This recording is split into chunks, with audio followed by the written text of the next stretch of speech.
Good evening, ladies and gentlemen, and welcome to July 23rd School Board meeting.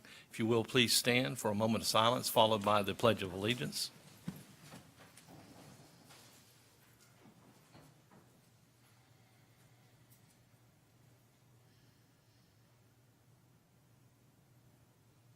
Thank you.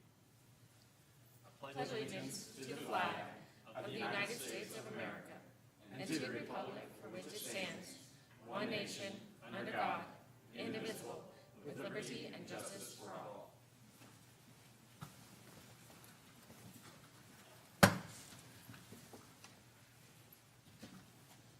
All right, thank you for being here this evening, and Mr. Mathias is on his way. He was doing some due diligence at the Leesburg City Council meeting in behalf of the Lake County School Board for our SRO services, and it passed for us, and there he comes in the door now, sharing some good news for us.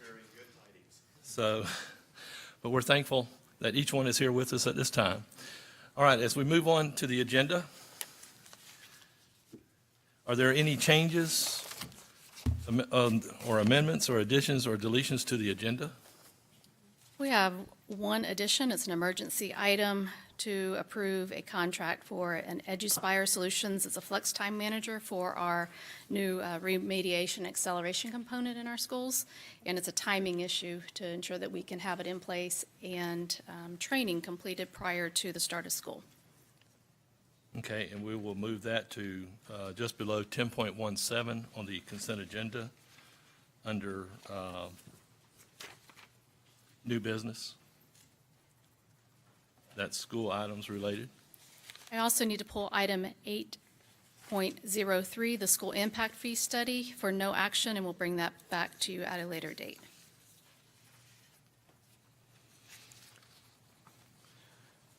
I think there's one public input card related to the iReady item. Yes. So we should perhaps pull that one for separate consideration as well. That was, Can I pull 9.03, the staffing plan? 9.03. 9.03. In the iReady, which is 10.16. Is that right? Yes, that's right.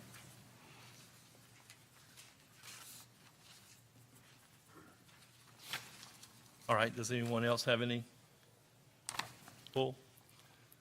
All right. Then Superintendent, the approval of the minutes.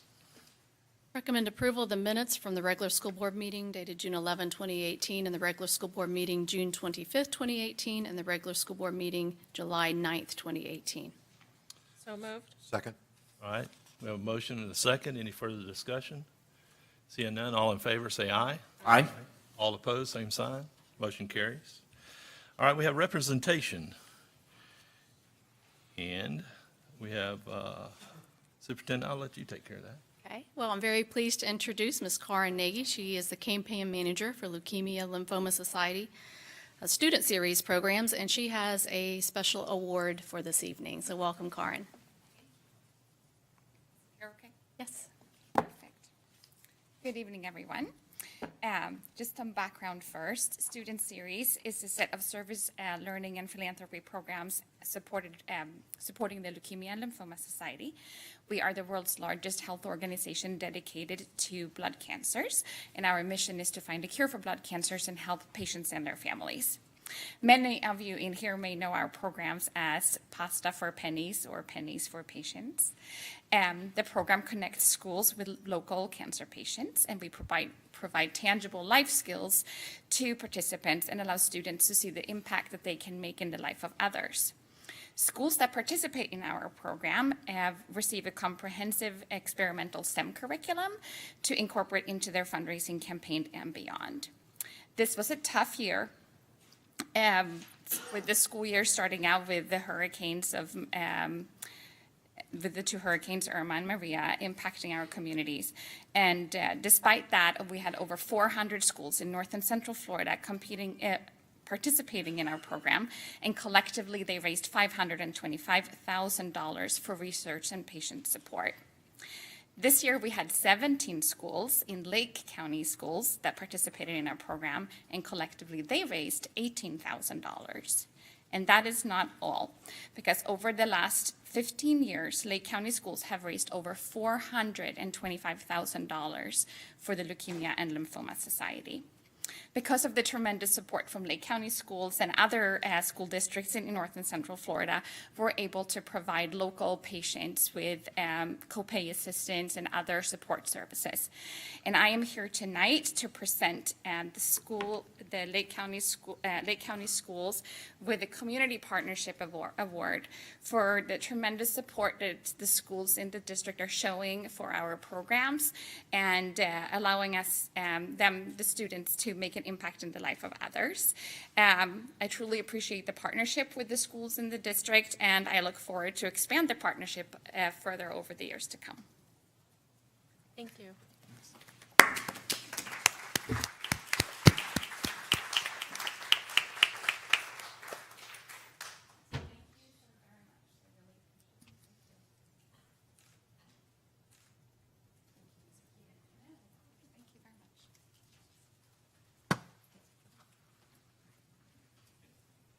Thank you, Ms. Nagy. All right, as we move on, we're at public input, and we have 3 cards, I believe, tonight. We have one that we have pulled. Ms. Foster, we will get to you at the time under that consent agenda, okay? So that we're not leaving you out. All right, so we have 3 cards that would like to come forward tonight and speak on a topic that is not on the agenda, or may be on the agenda, but not at this time. Dr. Tibbetts, we'll start with you.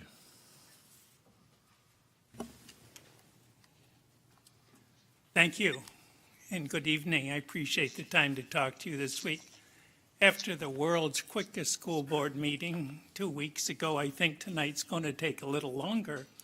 And as I looked at all that you had to go through, my first question is, how much time do you really have to read this? So I have a question, and I'm going to ask all of those who can define the following word to raise their hand. AFFRAY. Okay. Well, Let me help you with that. You can, Sandy? You can define it? under the code that it's with, it's involving a public issue with a fight. I spent 15 years as a chief judicial officer, and I saw this in policy in item number, what is it tonight? 1103, where a student is involved in a fray. And I'm saying, wow, you guys would probably approve this, but you don't know what the hell it is. So I thought, because I had to Google it, a fray is somebody who causes a public disturbance. So I just thought you would like to know that. And in the same policy, it talks about petty acts. And a petty act also can include vandalism up to $1,000. I think that's a little more than petty if it gets up to $1,000. But if you want to live with $1,000, that's fine. Secondly, under 11.05 technology, I would simply ask you to do one thing. Either get rid of your cell phone policy, since you don't seem to really enforce it. If somebody says, I don't want to live with it, you say, fine, go ahead. It should either be important to you or it's not important to you.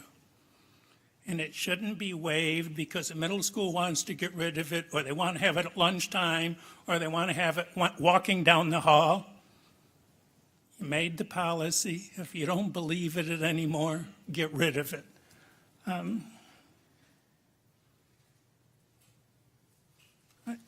Attendance. I love this. Listen closely. A parent who refuses or fails to have a minor student who is under the parent's control attend school regularly commits a misdemeanor of the 2nd degree. It goes on, period. School Board of Lake County employees who violate this can be held against their certification. What? What are we going to do with the parents? And in closing, please, truancy is awful. Excuses are absurd. I saw last year parents writing notes. Kids were sick, and seeing pictures of them at Disney, seeing pictures of them at the fair. Flat out lies as parents take the kids on vacation instead of sending them to school. We need collectively, Yes, sir. and you need to address this with the superintendent and the people running the schools. Let's hold parents accountable. Thank you, Dr. Thank you. All right, next up, we have Mr. Andy Colando III. And did I say the last name right? Yes. Thank you. All right. Thank you for allowing me to speak tonight. Superintendent, school board members, ladies and gentlemen, my name is Andy Calando III, and I'm a 2018 graduate of Umatilla High School. I was senior class president and graduate at the top of my class, and next month I will be attending Villanova University right outside of Philadelphia to study business. I had 4 fantastic years at Umatilla High School. I actually went to Umatilla schools for all 13 years. I went to pre-K there and everything all the way up. And my 4 years at Umatilla were absolutely fantastic. But over the summer, I learned about a terrible mistake that was made that really put a dark cloud over my entire memory of high school and everything. I learned that our school's beloved principal, Mr. Campbell, would not be returning. This is shocking and troubling news, as my younger brother, James Calando, is about to start his 9th grade year at Umatilla High School.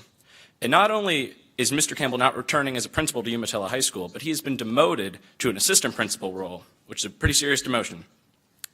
Mr. Campbell's over 25 years of experience in Lake County, 10 of which is at Umatilla High School. He spent the last 6 years as principal there. There's a serious mistake that has been made here, and whatever process was used to determine that Mr. Campbell's performance was unsatisfactory, it needs to be reviewed, and the decision needs to be reopened, because this man works unbelievably hard. He does a fantastic job, and I guarantee nobody here could find a man that works harder than him. It's absolutely outrageous what's happened to him, and I'm here to stand up on behalf of my peers that have graduated and students still at Umatilla. I'm here to stand up for this man that has done nothing but improve Umatilla High School in his time there. During my time at Umatilla High School, there's virtually no violence, no fighting or threats, and all the students felt very safe. Sadly, the same cannot be said for all Lake County schools, but Mr. Campbell maintained an excellent and safe learning environment. He also made great strides in improving the quality of education at Umatilla High School, starting programs like the Principal's Cabinet and the AP Academy. You could not find a man that works harder than Mr. Campbell, and the fact that he is being not only removed, but demoted is truly unbelievable. Over my 4 years at Umatilla High School, I've had many opportunities to work with Mr. Campbell on different projects and stuff. I've gotten to know him pretty well. And, even when we're not working together on different things, I was in a lot of extracurricular activities. I'd be leaving the school at 5, 6, sometimes even 8 o'clock at night, and I'd see Mr. Campbell's car out there. He's still at the school working after hours like that. You could not find a man that works harder than him, and he does a fantastic job. Can you imagine how demoralizing it must be for Mr. Campbell to work as hard as he does, to put his heart and soul into this job, and then to be replaced by someone from Clay County who has never even been a high school principal before? That is crushing to him. Consider the premier business of Florida, Publix supermarkets, which I've been able to be a front service cook at over the summer. Publix strictly promotes from within. It coaches and works with its employees, creating an environment of security, unity. All of this results in the employees reaching their full potential and doing their best work. Every time a company like Publix goes against a company that does not do these things, the other company falls apart. All right. Thank you, Mr. Calando. I have some things I've printed out, some testimonies from other students that agree with me, that have listed their experiences with Mr. Campbell. And also, I believe it was 2 years ago, one of the things I got to work with on Mr. Campbell was I got to be a student representative for Lake County School Board. That was a really great experience that I got to have. I learned a lot about public speaking and everything, but if the school board and the superintendent believe that Mr. Campbell has not done a satisfactory job when he has done everything that you could ever ask him to do, he's gone above and beyond, I don't want to have this. So I'm going to be returning it to the superintendent, and I have one of these for everybody. You can hand it to Ms. Challenger, and she can. Thank you. Mr. Calando Jr.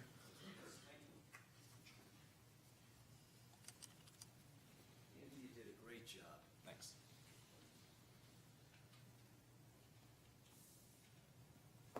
I'm an attorney licensed in the state of Florida over 38 years. I never attended public school one day in my life. Both of my sons, or our sons, my wife and I, have attended public schools from kindergarten.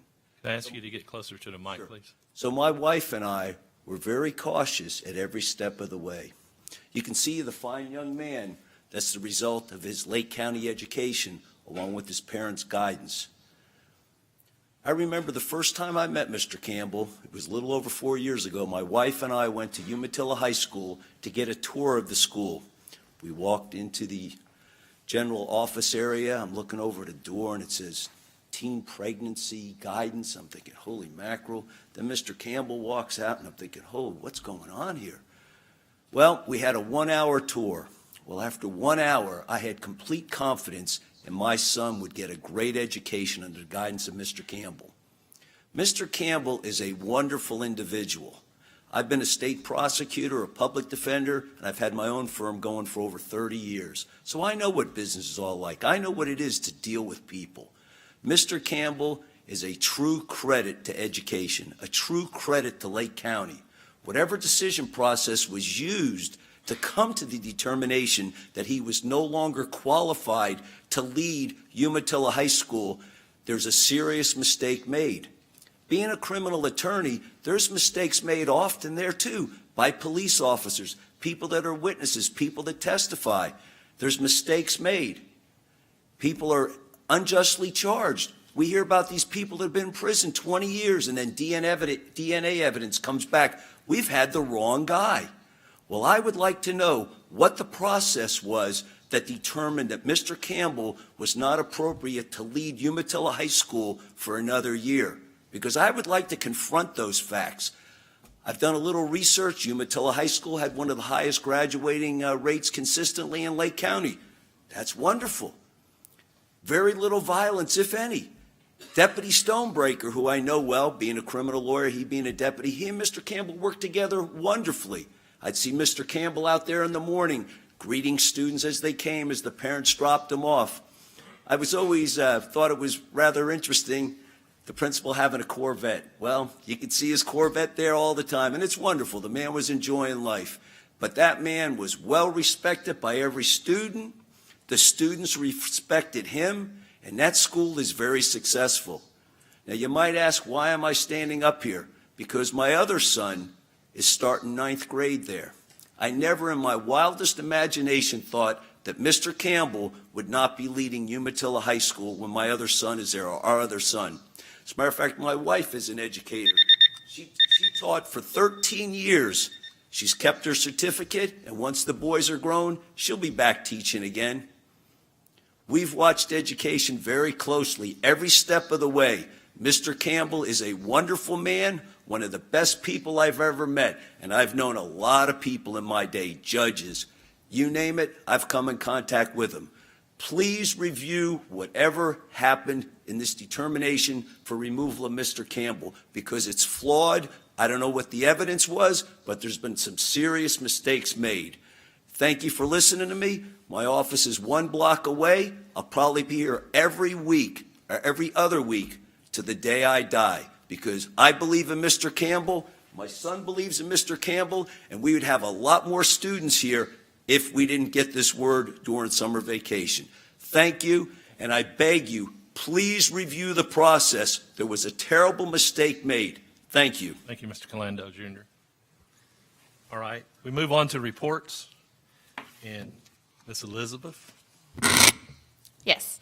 At Thursday's workshop, you all asked about the some guidance as to what you all can speak about for the referendum. I brought Florida statutes here today, and I will just read directly from the statute. It says that the school board is it's prohibited from acting as a unit to make any political advertisement or electioneering communication. However, this section does not preclude an elected official of the local government from expressing an opinion on any issue at any time. So you all as individuals are certainly free to express your opinion on the ballot referendum, but collectively as a body, you should not make any decisions or make any advertisements or communications on the subject. All right. And that's all I have. That's all you have? What about education? Can we put out items that would educate the public, As an individual, sure. not as the board? Correct. And I've worked with Sherry. There is a public website on the district. The district is allowed to make, what do they call it? Factual information available, which that website is now live. And so you can certainly share what the district has made, the facts that the district has put out. But as an individual, you all can make your sentiments known and put out information. But as a unit, no. Any other questions? Any other questions? Mr. Matthias was a liaison during the penny sales tax. Can he act as a liaison? In what capacity? I don't know. What capacity did you act? Well, in this case, actually, Mr. Dodd is going to move into my role, and You might need to know what it is. will be as an individual on the penny sales tax, but also the liaison to bring back information that we advocated, obviously, for a strategy and approved mailings and things like that.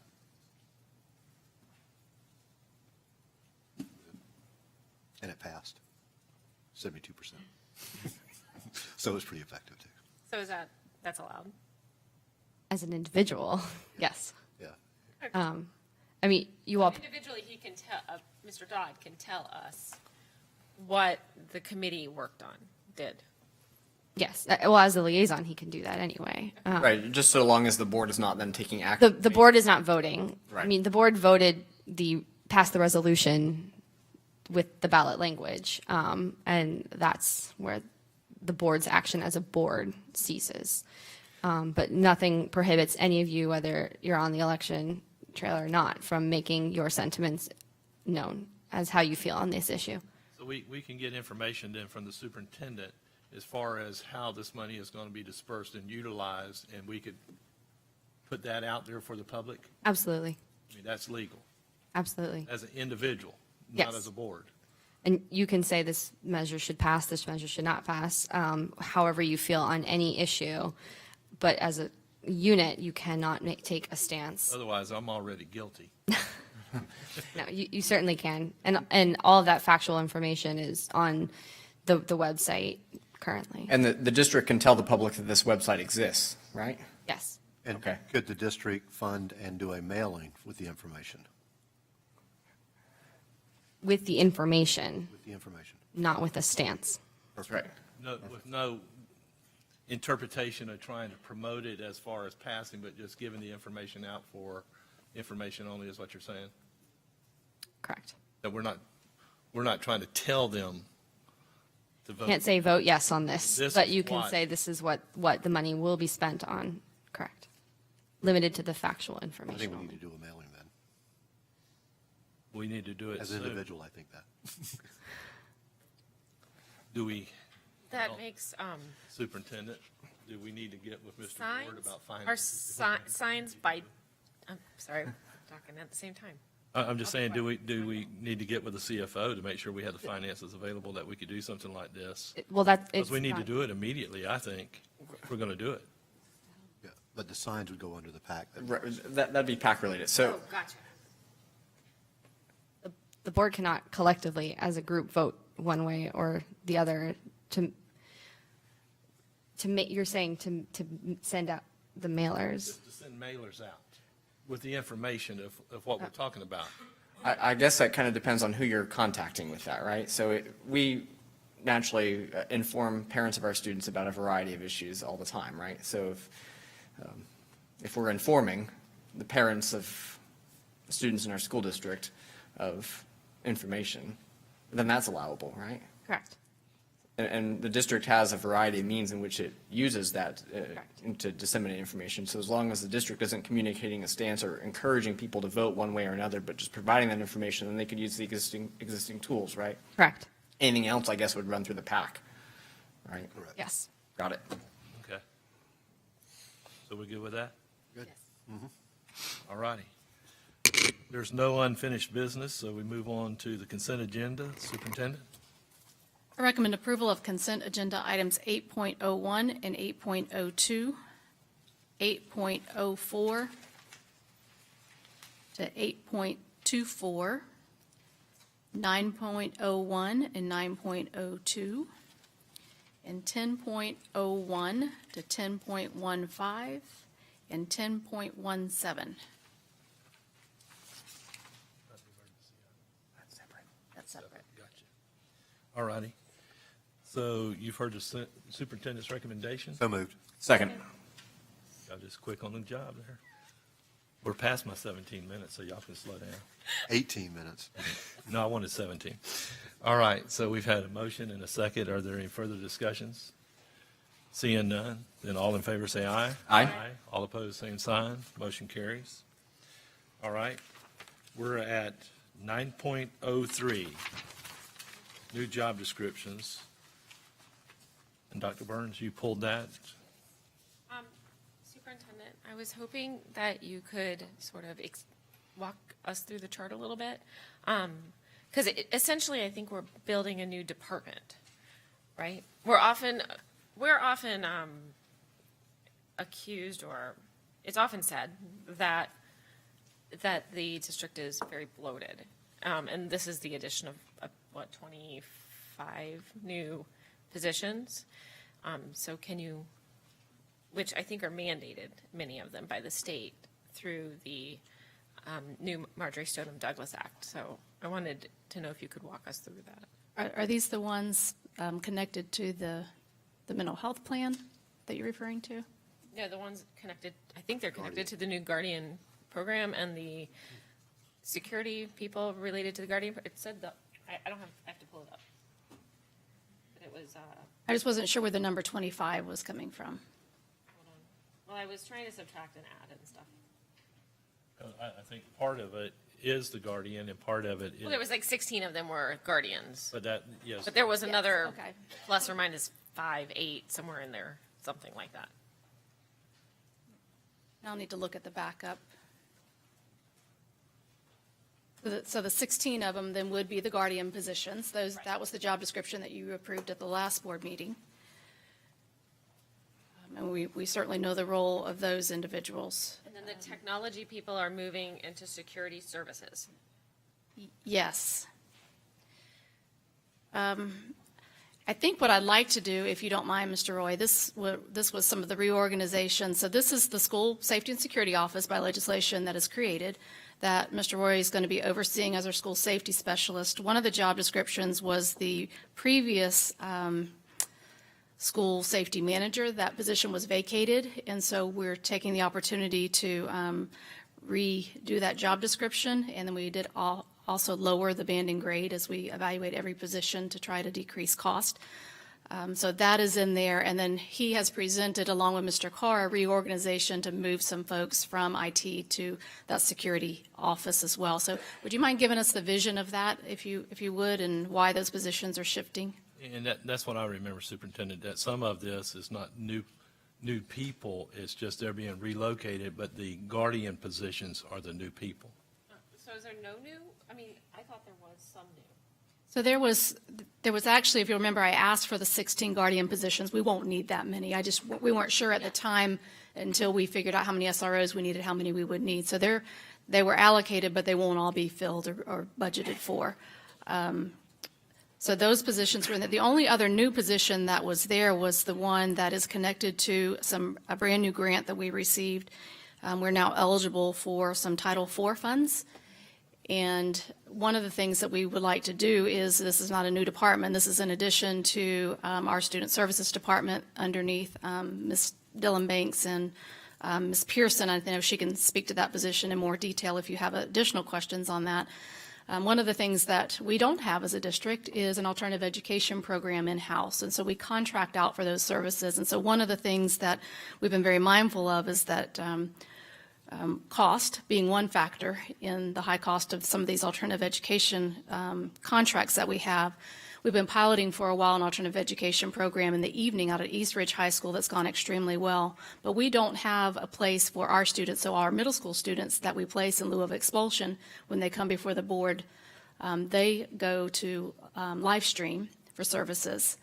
And then our high school students are over at Ali. And so what we'd like to do is create our own alternative education program. It takes some time, a very thoughtful process as we determine the types of curriculum and services that these students would need. So we would like to hire someone to oversee the transition of that process. And so that as that department develops, we'll be able to shift those funds back internally where we have control over the educational services as well as all the mental health and counseling services in-house. So that's what that position is. It's fully funded. Those are reoccurring funds through Title IV. We got the grant. Yes, we have the grant funds, and that's. Two positions, right? Are there two positions, Ms. Pearson? Yes, there's two positions in there. I think one was a admin assistant. Yeah, okay. And now back to Mr. Roy, who will talk about the shift in those positions and kind of what the vision is for the School Safety and Security Office. Yes, ma'am. Madam Superintendent and board members. So what's going on here with this is the transfer of those positions, moving the people from technology over into the security services. We've had kind of a disconnect the past several years from security in the way that department was operating. So as one of the functions, if you look at anything in corporate enterprise, you'll find that typically the people that are responsible for security all work for one department. It helps with better collaboration. The other component is it allows them to be able to work more successful as a team. So rather than having two different entities kind of doing the same thing but in different directions, the plan was to be able to bring it together and create one collaborative group. Okay, I've been a part of our security for the past 5 years, overseeing cameras, two-way radios, access door control, bringing in the Raptor system, and to be able to have that disconnect again, to have security manager overseeing the district over here and then having the technology component over here, just really didn't make any sense for me with the vision of where we have been going, that I really know that whole system probably better than anybody else in the district. So we saw that collaboration piece just kind of keeping together and keeping that unified unit together and working together. Okay. The Guardians, as superintendent has already discussed that, it was 16 initially, and we're definitely not at that amount. So that's just by state statute. It's underneath that hierarchy. So I'm recounting, and I'm counting 7 people out of Chief of Operations and Information Tech going, and those 7 are going into your security. So there isn't a change in number of people there. No, there are no changes in the quantity of people. That helps. Thank you.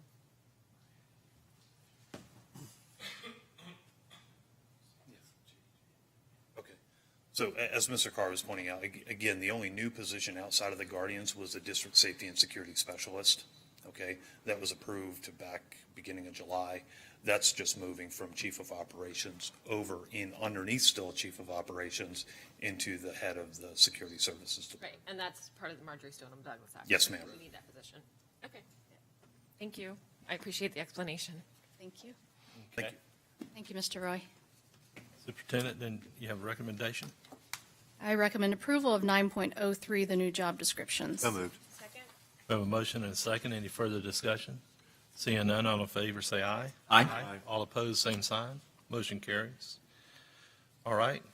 Our next item that was pulled for discussion and comment was 10.16, and we have Ms. Kara Foster to come to speak to us. And Ms. Foster, I hope that's 3 minutes worth only in that book. I can bring my husband. That's better. Good evening. I just want to address the iReady program. I know you guys are getting ready to talk about revoting on that.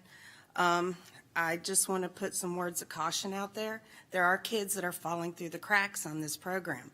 Mine in particular was diagnosed 2 grade levels below where she was.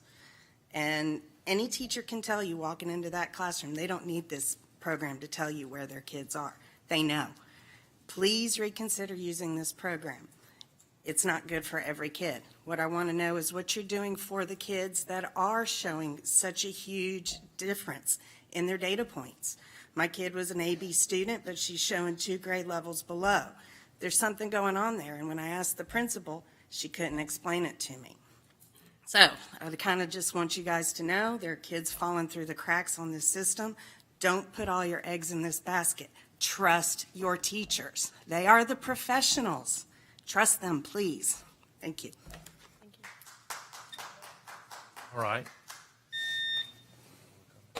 Yeah, Dr. Weiskopf is prepared to speak to this item because, and I'll just mention to you, we will have a workshop on, I believe it's August the 20th, where I know that Dr. Weiskopf and her staff are going to be talking specifically about what they're doing about closing the gap in some of our new acceleration intervention services.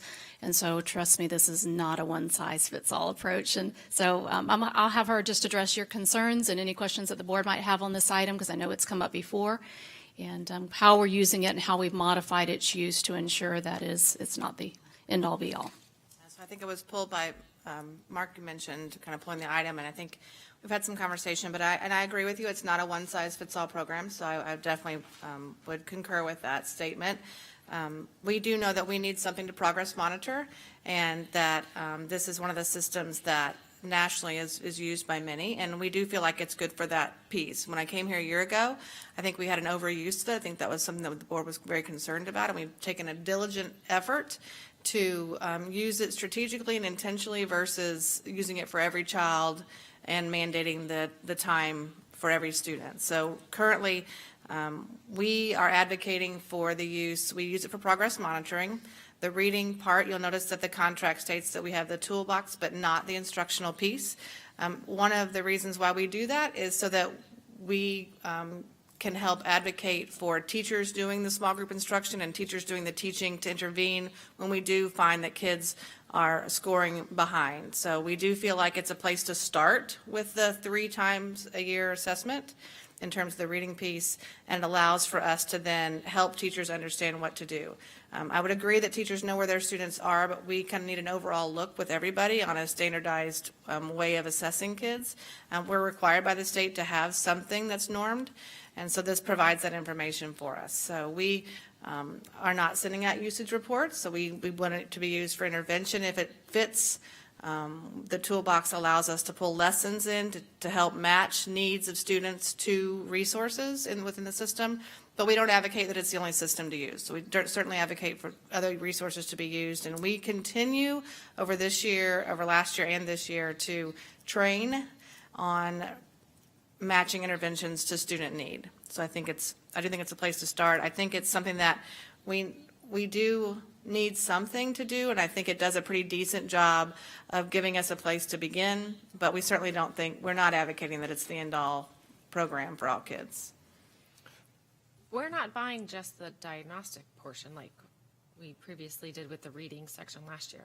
You are, so last year, they gave us the toolbox free because we pulled back sort of many of our services. So this year, we did find that teachers did feel like they were using the toolbox piece, and those are lessons that are teacher taught. So they're not kids don't get on the computer to do those lessons. They're taught for small group instruction, and teachers found those valuable. So we're paying for that this year. So what's the other 319,000? That Math? just says iReady. So tell me where you are on the quote. Exhibit A. Page 104, the little chart. The little chart. It says iReady is 319, Toolbox is 100, and professional development is 69. So the other iReady piece is the math. So we do pay for the math. We have both systems. We have the online instructional piece and the online progress monitoring for math. And part of that comes from the idea that we're still looking for resources to be able to utilize for teacher-led small group for math, and teachers find the math much more useful in terms of the instruction piece. So how are they using the math?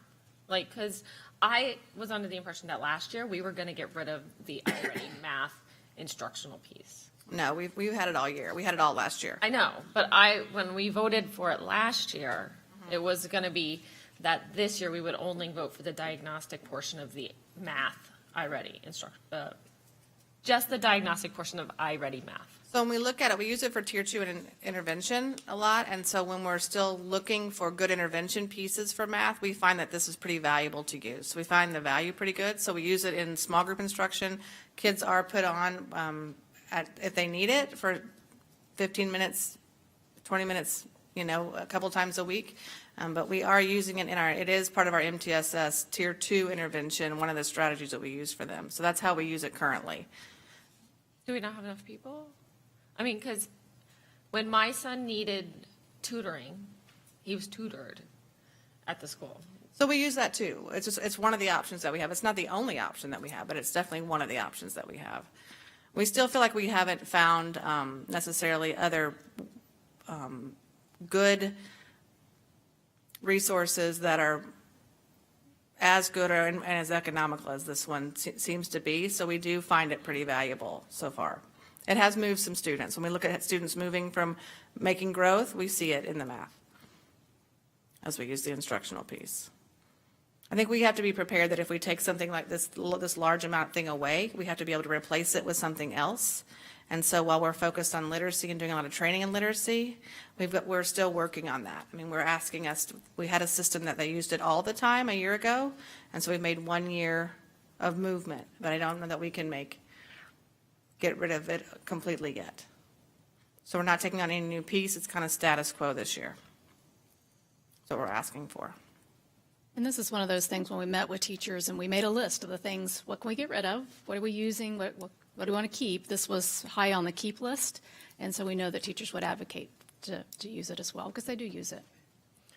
A couple of years ago, thinking from a parent's perspective, many kids were assigned iReady or iStation at the time as homework. That's right. And thinking about my own house that has a lot of kids in it, very few devices, that was a bottleneck, that it would take us hours to get through homework because each kid had to cycle through a computer at home capable of. How have expectations from the district changed in the last couple of years? So I think when we had the expectation that kids were on it 45 minutes a week, and if teachers were not finding time to put kids on the computer, then they would send it home for homework, right, to make sure that their usage was up. So one of the things we've stopped advocating for is every kid all the time has the usage report up. So we're not promoting usage. We're promoting intentional use of the program. So we are not advocating it be used for homework. We're not saying that kids couldn't get on it if they wanted to access it, but we're not advocating for it to be used as homework at all. How long is a tier 3 kid on? Gosh, you know what? I don't have that detail in my head, but I bet Katie might. Do you know? I think it depends, right?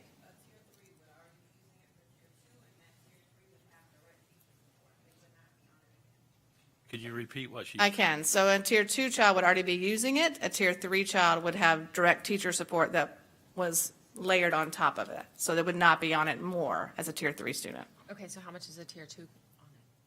So the company would promote that it's 45 minutes a week of use. So tier 2 is on it 45 minutes a week. That's what we try for. I don't think they make it I think it depends on what they need, right? So, I mean, I don't think that it's just not a one size fits all. It depends on the student, what they're working on, what they need. It's expensive I don't know. It seems expensive, and it seems like I'd rather have that student who needs help with a teacher. Well, I think that what they get is both. What we're advocating for is that we have the opportunity for both. Anything else? Well, see, I like the comment that you made that this is not the only thing that we are using to evaluate, because in care of Ms. Foster's comment there, that we not putting all our eggs in one basket, and we're using other things to be able to do this with. And I think that's what we have to do, because not everyone is adaptable to this program, and they may not fare well on it, but you put something out there in paper or whatever for them, and they do exceptional. So I think this is good that we're not just using it only. Thank you. Any further comments or questions? Superintendent. I did want to ask one question, because reflecting on what Dr. Burns said, it does seem like to me that we were really going to evaluate whether or not we were going to stay with this program. And so I guess you're saying that we are. So So, There's a couple of- wasn't there other programs y'all were trying to vet also? The Google Chrome thing was going to have some component, or, no? Okay, I just dreamed that. It was a good dream. This is easy because you can stick a kid on it, right? I mean, it's like, it babysits the, I've done these programs with my own kids at home, and you can stick the kid on it, and it sort of babysits the kid. So it makes it easy. So I could see why. Well, I think the district has a different perspective than it formerly had with this program, whereas before, and back when I was in the classroom, it was required usage. I saw usage reports of whether or not I had every single kid on the amount of time prescribed by the company, and I would make the stance that it wasn't appropriate or the best measure or best tool for each kid.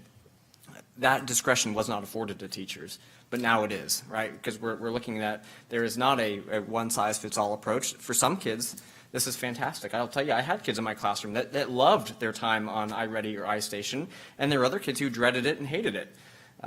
Now, for those kids who loved it and felt like they were getting gains, yeah, if you're getting some gains out of this, then have at it, right? So you use a combination approach. In some cases, it's different approaches, but for some kids, it is this. But what I think I heard from the superintendent was in their survey of the teachers and all, this was one of the things that was high on their list to keep, which But normally, is that if it's something that's. because, at least for K through 2, their salary is dependent on their evaluation. And this program, you're basically having your kids study their evaluation. Like, they're evaluated on this program. And then, so there are teachers that I know of that push this program on their kids more and more so that they're well-studied on this particular program so that they can get a higher evaluation at the end of the year. At least that's the way some teachers are using it. And that concerns me. And I guess the answer to that question looks back at the correlation between predicting the student's outcome on the FSA versus in this program. So district-wide, how did we do? Was there a pretty fair correlation between iReady results and district results? And you actually went exactly where I was going to go. So you have to keep in mind that statute says that we must have a progress monitoring system for students. And so this is one way to ensure that we have that normed progress monitoring indicator that teachers, our teachers, when they complete the diagnostics and they give those at certain points during the year, the administrators are required to sit down and have data meetings with them to look at the correlation, to look at students by student, look to see which students are progressing, what standards do they need additional support in. And we did find, as we were looking at this in comparison to the mid-year data versus in the predictability reports, that there is a strong correlation in most cases. Sometimes it was a little off. Which is one of the reasons why I believe that we've actually stayed with the program, is because it is a good predictor of how students will score at the end of the year. But at the mid-year point, the expectation was we sat down with every principal, we looked at the data, which included a variety of all of our progress monitoring assessments, and there was a plan. We looked to see what standards students were not doing well in. They looked at teacher reports, they looked at individual students' report, and they were to develop an intervention plan to ensure that every student showed gains from that mid-year till the end of the year. And that was really one of the things that we're monitoring. This gives us a tool to be able to do that, to ensure that there is growth and that students are progressing. Not all students are on it. It is based on need. And certainly there was no substitute for a great teacher in a classroom. This is not intended in any way to substitute that, but it does help us to ensure compliance. And yes, part of that compliance is that we have an evaluation system that is attached to that progress monitoring system, which is for K2 iReady, because we don't have an alternative for that. Right, but we could move to negotiate just renegotiate the contract so that it's just the diagnostic portion of math and reading iStation, iReady. We could. I think that teachers would not be real happy with that decision, because this is one of the things that we said we would support them with. It was a tool that they are using. And also it does ensure that we have those diagnostic reports. Well, the instructional piece, as she was saying, if we eliminate this, and we need to have some other tool or resource providing them for Tier 2 instruction. And so, since we don't have a substitute for that, we need to stick with the program until we can ensure that we're ready to move away from it as a resource. Mr. Dodd, do you have something? Well, I know that programs such as this one have certainly developed very bad reputations, likely from their misuse. I guess I see some value in using it properly, and not the full spread requirement, among every student. So thinking about if we were not to use this program, well, obviously we need something for the diagnostic piece. The alternative would be that we develop all our own assessments, and that would be very costly and timely and not in place. And by the time you vet that for the reliability or validity, gosh, you're just right back to buying something that already is normed. And then the instructional piece, now in your professional academic judgment, this is quality for some students, right? For some, yes. Are there any other further Is the comments? toolbox what's the cost of the diagnostic piece? Do we not have that? I think if you scroll past it breaks it down.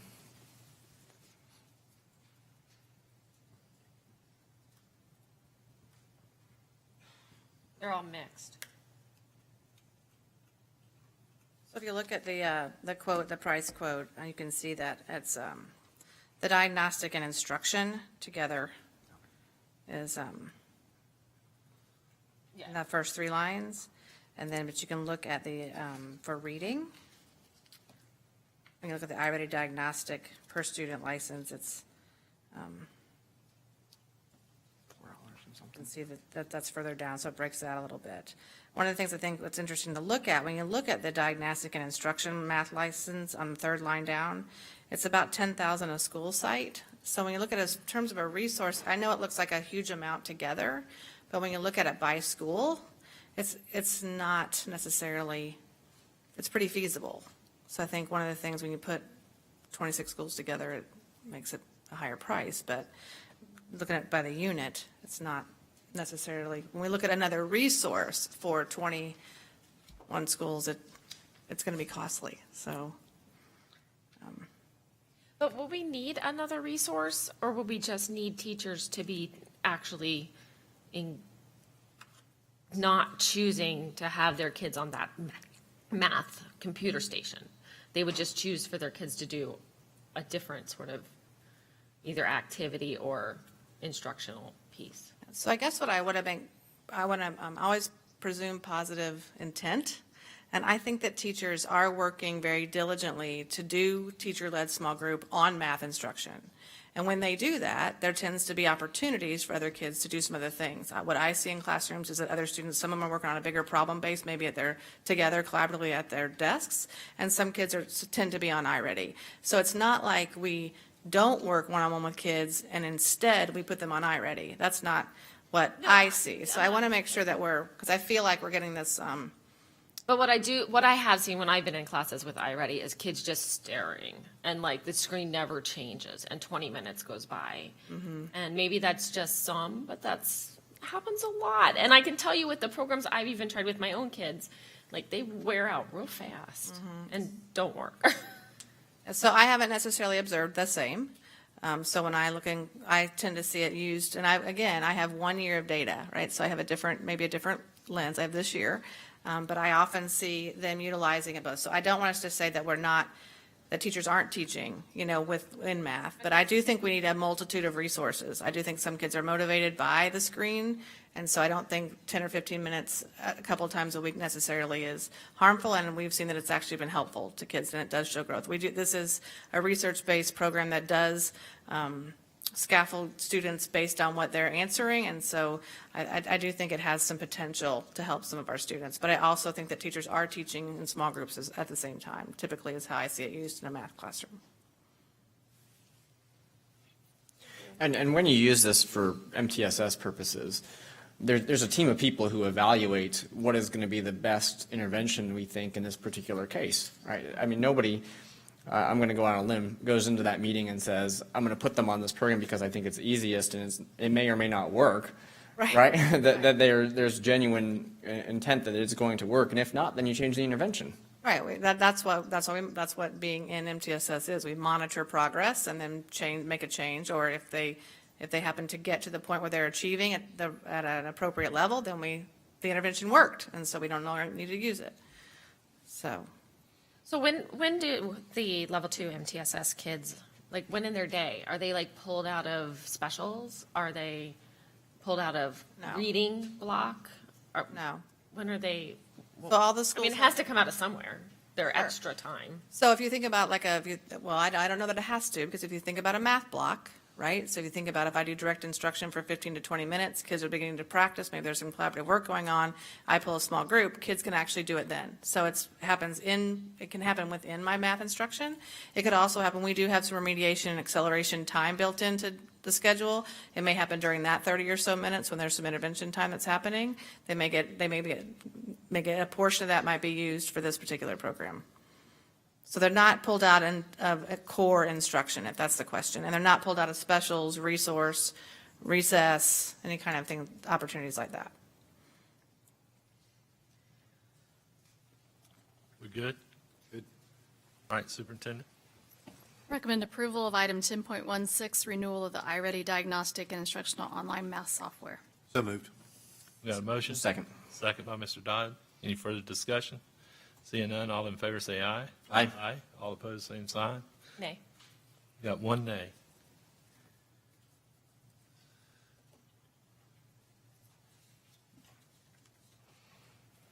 All right. We move now to our emergency item. I am recommending approval of the EduSpire Solutions Flex Time Manager scheduling tool. So moved. Second. Motion and a second. Any further discussion? What is this? So this is some software. It has been used extensively at East Ridge High School. One of the things that we require is that at all of our secondary schools, middle and high schools, that they have a remediation intervention time. And if you remember, this formerly was known as that power hour time, where things got a little chaotic and there was no way to really schedule and monitor that. So what East Ridge High School has done is that they've been utilizing this program for teachers to be able to go in and actually schedule students for that remediation time, so that every student knows, it comes up on their phone and says you've been scheduled to be in such and so-and-so's class for math remediation at this point, or during your remediation time.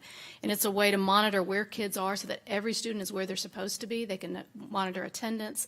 Students can request remediation time, maybe to go back and meet with a particular teacher, or a teacher can request that a student come and spend additional time for instruction in their classroom during that remediation time. So it's a way to organize and structure that time, and certainly well worth the investment, something that all the schools have been asking for to help ensure that this time is meaningful and that it is, that kids are not running amok. So that is the purpose, and it's, I know that our schools have looked at what East Ridge High School has done as a pilot, and it's been very successful.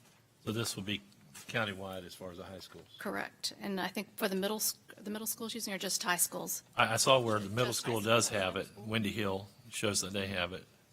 And I kind of think that it's probably saying that East Ridge does too. East Ridge and Windy Hill already installed. Right.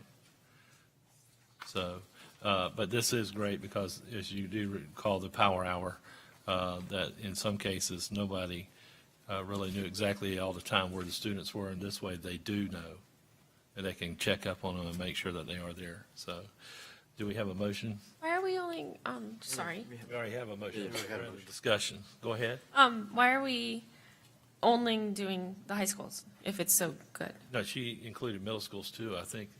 Not in the implementation fee. It says 6 buildings. Yeah. So Ms. Pearson is going to come and answer that question for you, since this is her item. Thank you, Ms. Pearson. Yeah, if you look at the top left, it's 8 buildings, and originally, we did have middle and high school in the quote. We went to high school because with regard to that, East Ridge and the high school principals had opportunity to meet together. And one of the things that they found to be of best value was that they only have so much time for that intervention block, and they want it to be used in a way that supports all students' needs. And so after East Ridge kind of shared that with a high school of their size, this opportunity to use this scheduling tool created an efficiency on their campus and actually made very good use of their instructional time to support students. The rest of the high schools wanted to do it. When you look at the line item, they have that 2,000 times 6, but it's really 7. It's the 7 high schools minus East Ridge High School that's already set up for implementation. And so that would have been 14,000, but they waived it right under there. So they're giving us a very good opportunity to add on our other schools. So Windy Hill did use it on their own last year. They decided this year that they did not want to use it. They have a built-in process that they wanted to go with, and so it was something that they said, we're not going to continue, but high schools feeling like they had already kind of had a go at this and wanted to make sure that they modeled after the East Ridge, all felt like this was something they wanted to pursue. So that's why we went with the 7 high schools minus East Ridge. The company was a little bit confused because of, they don't know who our middle school and high schools are, but it's 8 buildings, one of which is East Ridge High School, is already set up. Okay, but we're not doing the middle schools. Not at this time. Okay. And is that just a size thing? Is it because they're? I think it's a size thing and manageability, and you have many more courses in a high school than you do in a middle school.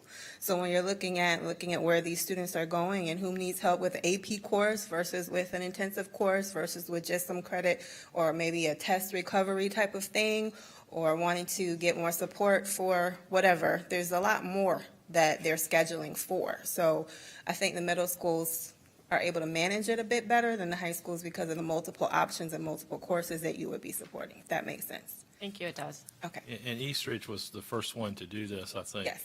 And what they also did, they pulled their power hour with Yes. this, and they took it away from the lunch time and inserted it into their schedule because students had to make a choice whether they went to this or they ate lunch. And so it hurt the lunch program as well. So as other schools pull this into their schedule, and then it puts the kids back where they can actually eat lunch and then also do this at the same time. Yes, and so Another Windy time. Hill's there because they're already set up. If we ever want to add them again, we don't have to pay for them to be set up for the installation. But they're not included in the schools that we're going to service through this.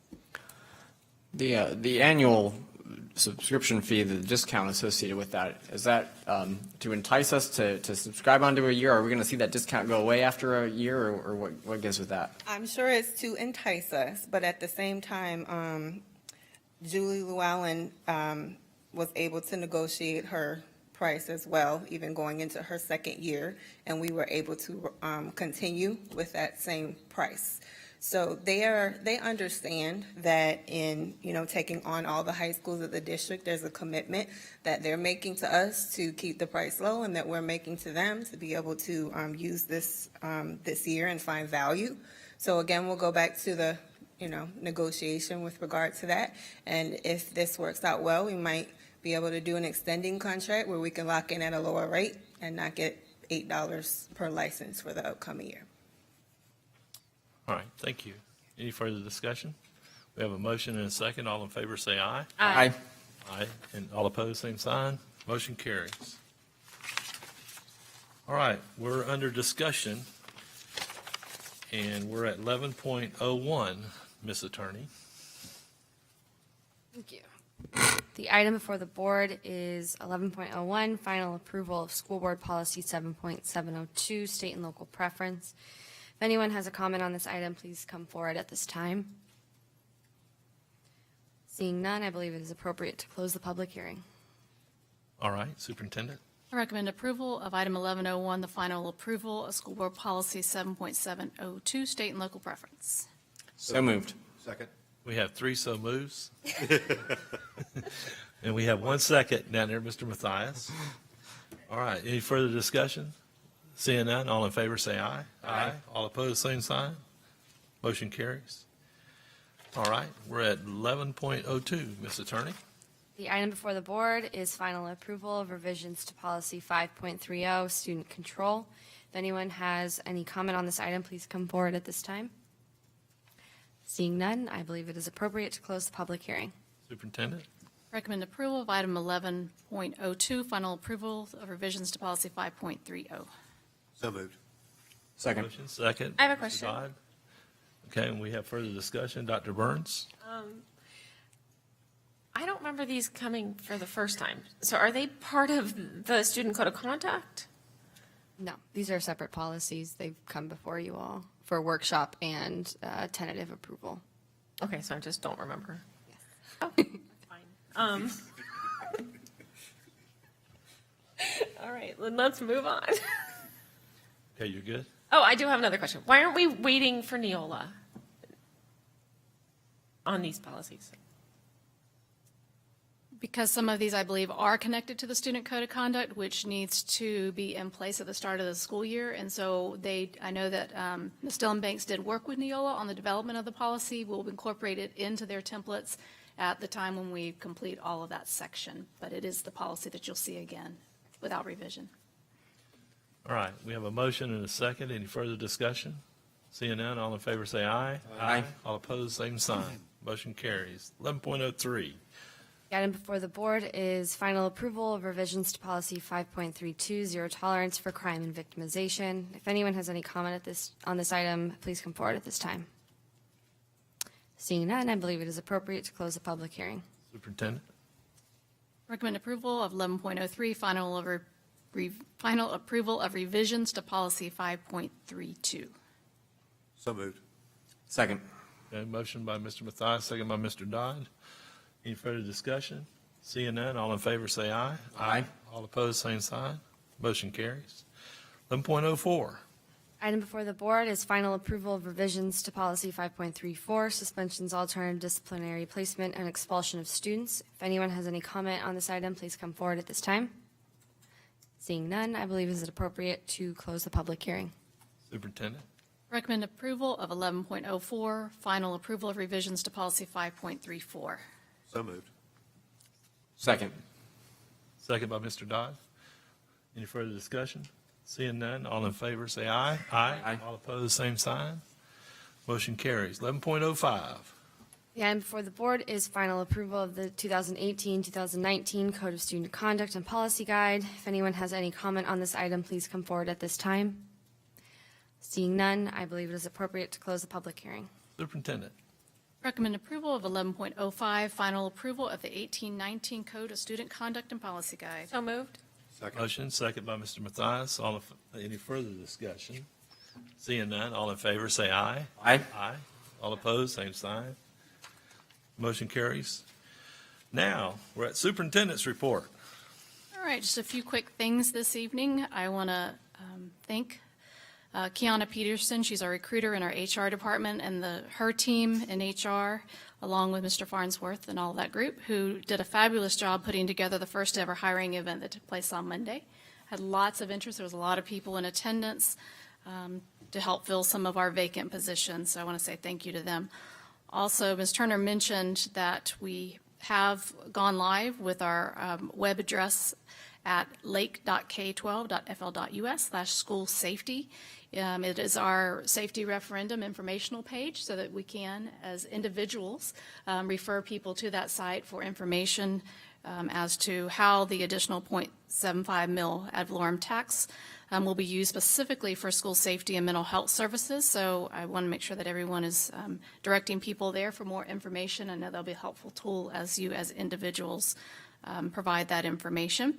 We'll be sharing that information through local media, social media, and various other means over the next several weeks as well.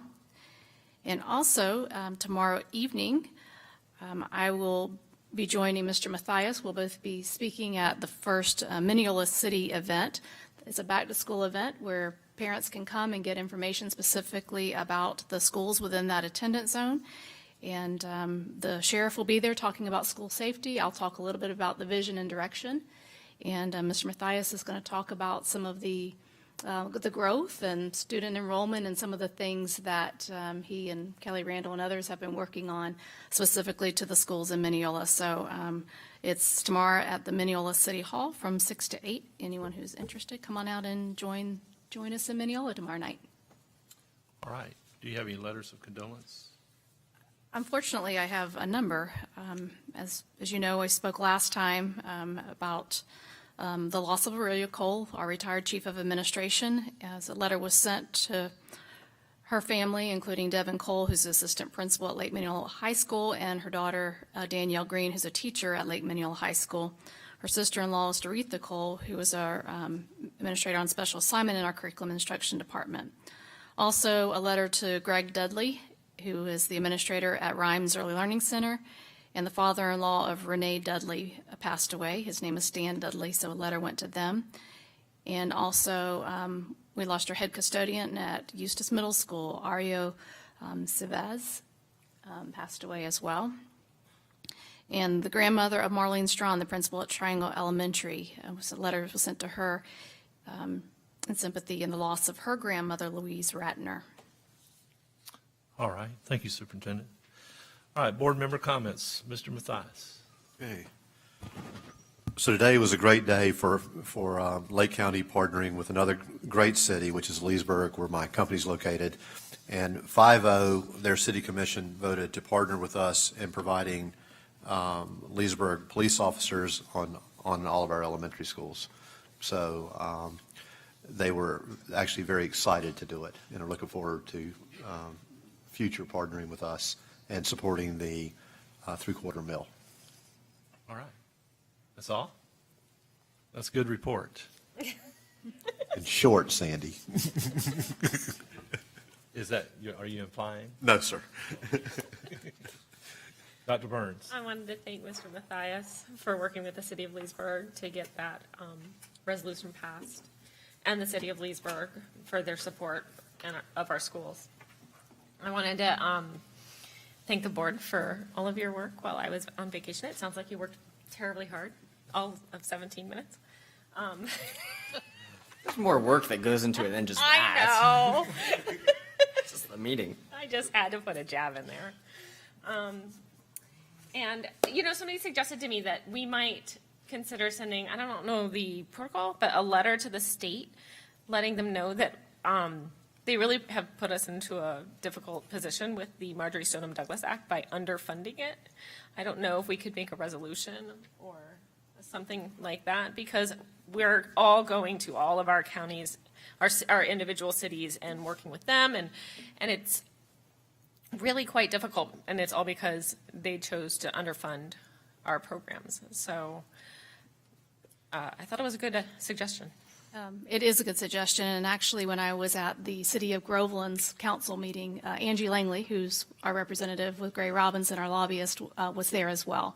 And so she and I had an opportunity to talk, and I know this is something high on their agenda that we'll be talking about as we head into the next legislative session, and that they'll be working on our behalf to put something together as well. So I know she's already on that, and we've had that conversation. It wasn't Angie, Great. actually. Great minds think alike. Thank you. All right, Mr. Dodd. Well, and the one point to be mentioned for this is how many of these cities are stepping up and using their tax dollars to fund this, and how many of those cities with their very small budgets are potentially maybe putting themselves in position to have to potentially levy more taxes to make up that difference. It seems to be a pretty substantial passive tax increase from the legislature, but, they would never be able to take the credit for that tax increase because it's, the local government's fault, right? They're the ones who are increasing taxes to pay for that. But anyway, it's hard to believe that at our next general board meeting, we'll already be at the start of school. Is that right?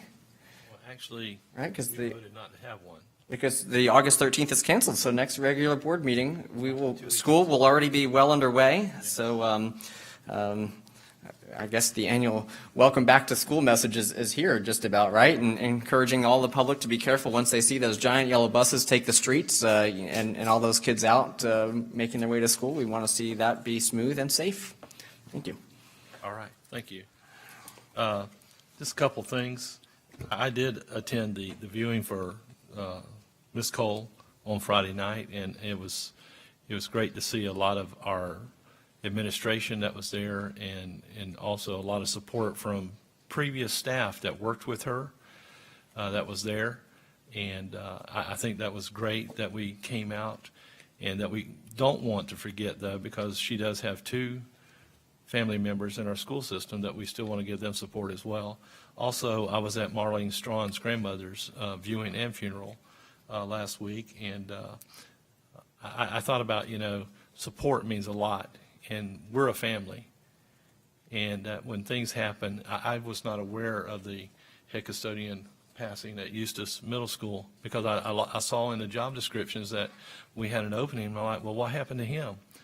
So that was shocking there. But we're a family, and we're there to help each other. Sometimes we go out of our way to do it, and that's great. And sometimes we do what we can.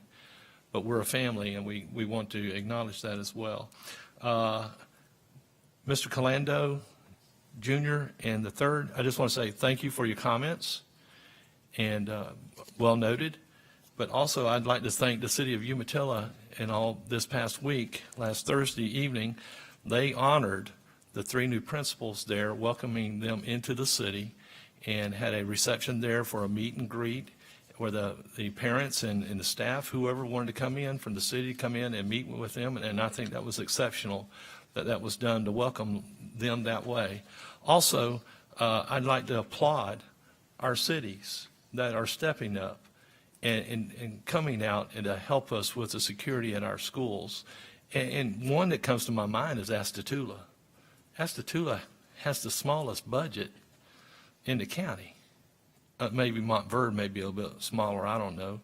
But Astatula's got to be small, and they were willing to step up and come forward and provide safety at our school. So I applaud all our cities that are able to do that. And we want to remember that we have a special meeting July 30th, and it's at 4 p.m. And I think there's one right after that. Yes, so the special meeting to cover the budget as well as our capital plan will begin at 4 o'clock, and this is in the boardroom in the district office.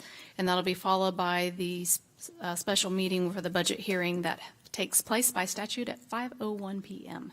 And if you have any questions in dealing with the budget and finances and all, I'm sure Mr. Ward would be glad to sit down with you and talk with you.